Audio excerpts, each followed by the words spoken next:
Thank you, Peter. Good afternoon. Great to be in the mmWave Summit, and thank you for inviting me, for having me here as a speaker today. European Digital Decade policy program has defined some very ambitious connectivity objectives towards 2030. So, till 2030, all users in Europe should have access to 1 gigabit per second connectivity, connections, and by 2030, all populated areas in Europe should be covered by wireless technology, at least equivalent to 5G.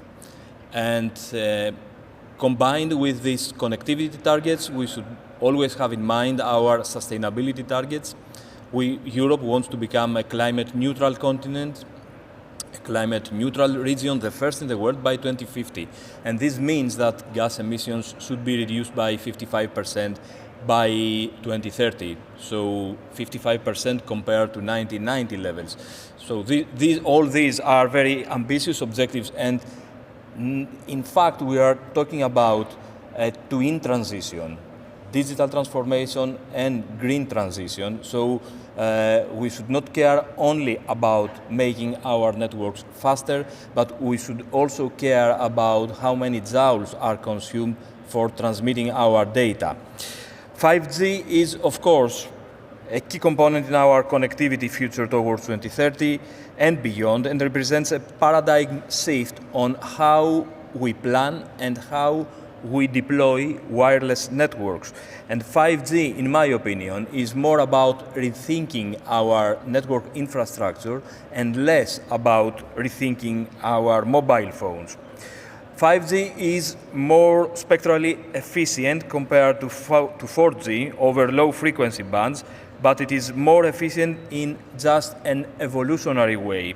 To improve data throughput, larger and more diverse types of high-frequency radio spectrum have been pushed into the 5G specification. Of course, we could have done this for 4G, but 5G goals are above making making faster our 4K video downloading times, for example. So I will fast forward most of the things you have probably heard before repeatedly for 5G, and will briefly mention a point I believe is less than it should discussed publicly.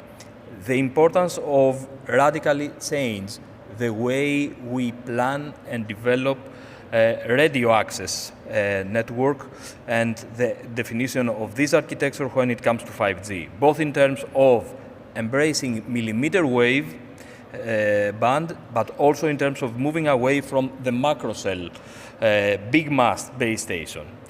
In outdoor 5G infrastructures, the focus needs to shift to mmWave enabled micro and picocells, servicing smaller number of users, of course, that will be deployed densely within the residential areas and will enable operating very low power runs, since delivering 5G speeds over low and mid-band macro cells would actually increase the power consumption and would quickly saturate cells servicing many users, leading to degraded performance and poor user experience.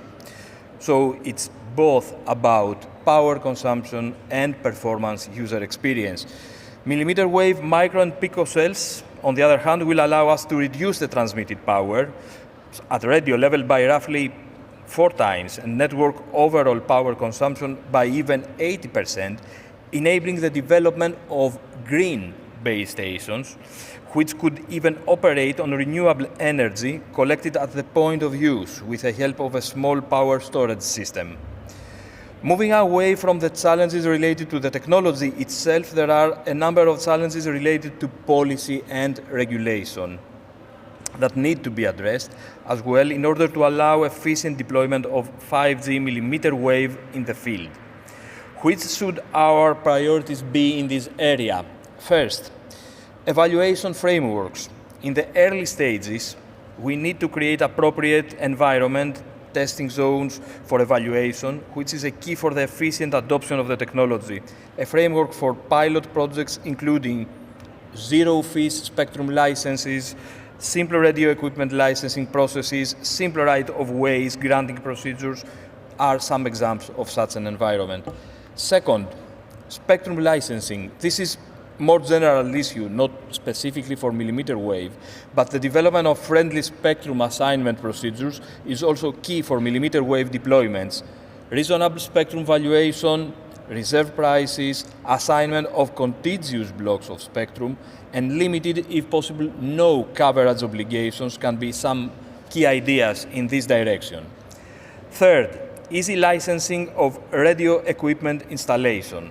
We need simple licensing for millimeter wave base stations and small cells like micro and pico cells, and appropriate frameworks for handling passive infrastructure access and rights of way, because all these are crucial for millimeter wave deployments, given also the expected deployment densities.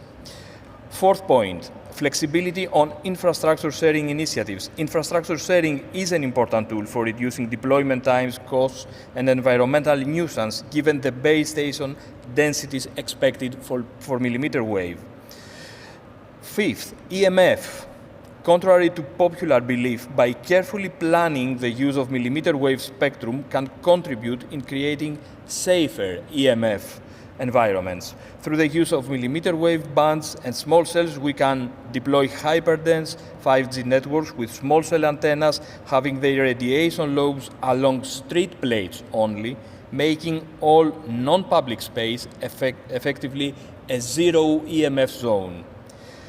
We can also utilize MIMO beam steering techniques to make sure that even for the ones moving along a street, EMF emissions will be directional towards the actual radio link user and not uniformly to anyone in the vicinity of.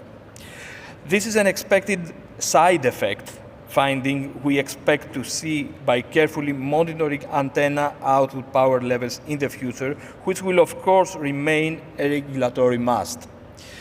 Is there a better way to understand the importance of millimeter wave in 5G?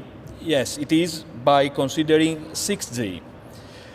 5G, of course, still has a long way to go before it reaches its full potential, but the discussion on 6G has already started, and this comes as no surprise, as extensive research and development regarding the technical aspects, the use cases, and the business models is needed, as well as decisions about standardization and spectrum allocation for 6G. 6G is a new wireless communication standard in the wider sense. 6G networks will be able to use higher frequencies than 5G networks and provide substantially higher capacity and much lower latency. This will extend the performance of 5G applications. It will also expand the scope of capabilities to support new and innovative applications.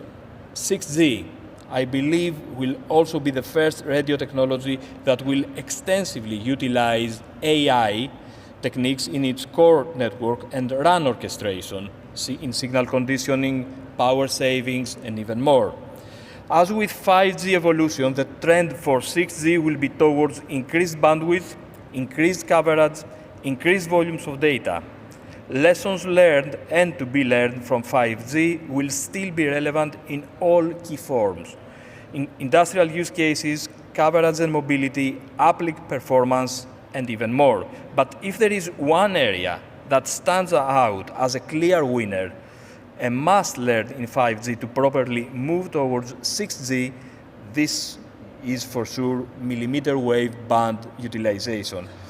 5G experiences in millimeter wave frequencies will play without doubt a key role in our wireless 6G future, so it is critical to make sure today that when deploying 5G networks, we will tend to utilize their potential and will accept the challenge to move beyond the traditional high mast, macro cell antenna base stations. It is certain that 6G multi-gigabit links will have to utilize frequency bands above 26 GHz. 110, 107 to 170 GHz are already discussed. These frequencies don't travel distances so far, but for the kind of network density that would actually be needed, hyperdense will probably fall short in delivering the scale. As in early 5G planning days, regulators across the world need to conduct in-depth analysis in order to understand the conditions future implementations of 6G networks will need to face and deal with, and timely identify possible challenges and topics related to this matter. The challenges that will need to address include, but will not be limited to, work on standards, interoperability, new business models, spectrum availability, coverage, quality of service, sustainability, security, resilience, and many more. From the preliminary work done in the field, I can find literally no area where mmWave is of lowest interest compared to something else. Closing this speech, beyond the tech and the regulatory framework, it's important to remember that 5G needs to be more than just speeding up downloads or quadrupling the resolution of mobile videos we stream. It needs to have socioeconomic impact in order to be financially sustainable through making our cities and our lives in them smarter and safer. 5G needs to enable small businesses launching new digital products or larger businesses becoming more efficient.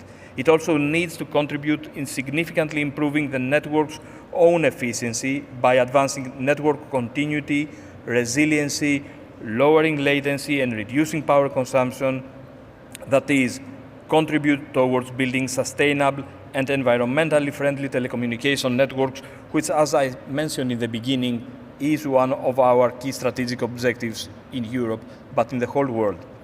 5G can also contribute significantly to our fixed connectivity targets.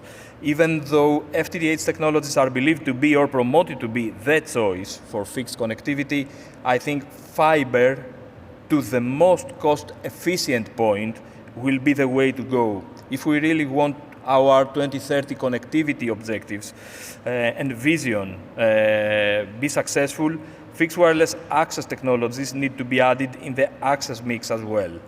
The fact that there is a certain economical threshold that allows or prohibits FTTH deployment is well communicated and understood. In short, most probably only densely populated areas can go FTTH without subsidies.